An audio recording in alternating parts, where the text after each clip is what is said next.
Hello everybody, this is Jenna McDonald with Devoted Yogi, prepared to unlock the very first limb of yoga.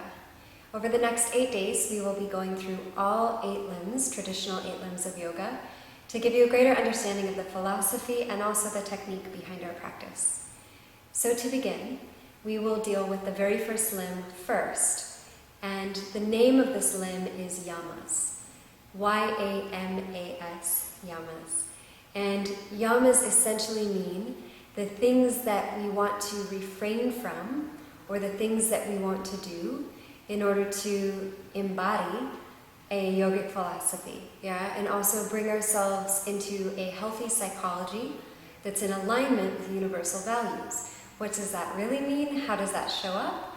Basically, it's like swimming downstream with life and not following universal values or doing what hurts ourselves or other people is like swimming upstream continuously in life, right? So when we follow the yamas well, when we really take the time to understand them, we begin to swim with the flow of life. We have less stress, less anxiety, and less cause for worry or strain. So the yamas, the first limb of yoga, actually have 5 pathways within it, or within them. And so we'll start with the very first. Ahimsa is the very first path in the first limb of yoga. And it's described as non-violence or non-harming. Now, this can mean different things for different people. And I wouldn't want to come here and debate what it means to be non-violent. Because if we spend all of our time talking about what it means to be non-violent, we won't get busy doing that. So, the task for us now is to decide, where am I exhibiting or showing violence in my life? Is it through the foods that I eat, the resources I'm consuming, the pathways of communication or negative communication? Is it through relationship? Is it through my own body talk? How am I playing into any violence or harm where I could be adopting ahimsa, or a value of nonviolence? And so the very first portion, the very first limb of yoga is to look at where I am creating or contributing to violence and make that a position of self-inquiry. The second pathway or portion of yamas is satya, truthfulness. And this is a very big one, because if we can't be authentic, if we can't be true to ourselves, true to who we are and what we came here for, we're often living in resistance, right? It's like instead of aiming high, we aimed low and we got what we wanted. We weren't truthful with what we really were looking for, and we compromised. And then we got our desire, right? We got our compromise. And then that doesn't feel right. It doesn't feel like enough. So there's lots of ways that we embody truthfulness. And one of the ways we can embody satya, or truthfulness, is by speaking truth, honoring where we might be lying to ourselves or to others. And then truthfulness in the sense of, am I tending and not neglecting the things in my life that need care, right? Because that's a form of truthfulness also, right? It's like coming to terms, Truthfulness is also coming to terms with what's actually happening. And then the third path, or portion of yamas, is asteya. And asteya means non-stealing. And again, it's a universal value. So if I don't steal from another doesn't have a reason to steal from me. And so we're working with that value of asteya, or non-stealing, how that might look in day-to-day life. I don't steal the conversation. I don't steal someone's time without asking. I don't steal someone's consent, right? How else could it look? I don't steal someone's self-value by making negative comments or putting someone down.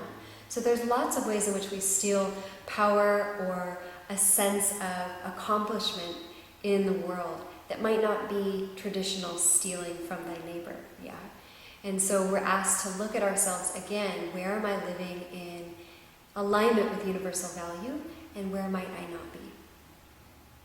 The fourth path on the first limb of yoga is brahmacharya.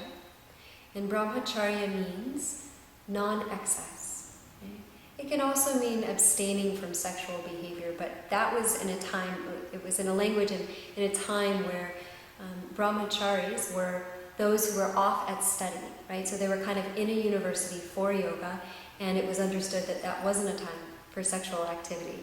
But some of us are householders, we have families, we have partners, yeah, and we have sacred duties within those relationships that include sexuality. So I'm not going to say it's non-sexuality or non-engagement with the opposite sex, but that it's non-excess in general. So is my mind, right, going into excess? Is it having repetitive thoughts, right, about desires? Am I leaning into excess in the amount of hours that I'm sleeping, in the amount of food that I'm eating, in the amount of time that I'm on social media? You know, what does my excess look like? And often lust or greed or these sorts of negative aspects of self are the places where we find our excess. We don't often find in every human being an excess in interest for spiritual awakening. You know, we tend to have an excess in negative habits, things that were adopted and taught to us, not things that we have generated through spiritual practice. The fifth path or portion of our first limb of yoga, the yamas, is aparigraha. And aparigraha means non-possessiveness. So again, it's in alignment with universal values. When I do not believe that I am the owner of my body, my life, my children, my partner, right, my employees, when I don't have a sense of possessiveness, even my vehicle, right? When I lack that sense of possessiveness, I have more freedom when things come and go, as they are going to, in a world of transience, yeah, and also transparency. Things are going to come and go, and it's up to me, yeah, my relationship to those things. If I'm in a sense of ownership about the things in my life, the people in my life, even my roles that I play. I might possess the role of mother, you know, and without being a mother, I don't know who I am anymore.